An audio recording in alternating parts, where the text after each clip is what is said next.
कोडोलीमध्ये विहिरीत पडून एकाचा मृत्यू. पन्हाळा तालुक्यातील कोडोली येथील चावडे भाग येथे राहणारे पोपट ज्ञानू यादव यांचा विहिरीत पडून मृत्यू झालाय.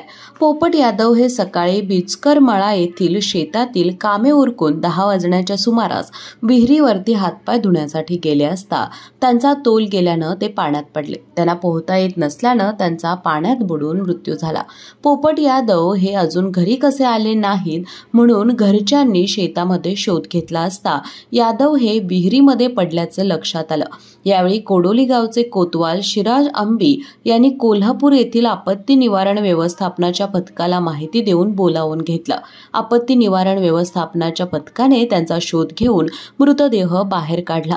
ही घटना समजताच घटनास्थळी नागरिकांनी मोठी गर्दी केली होती.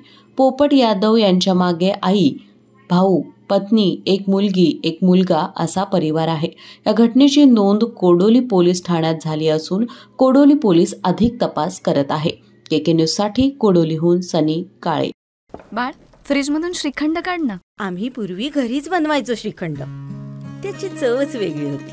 आता काय सगळं रेडीमेड.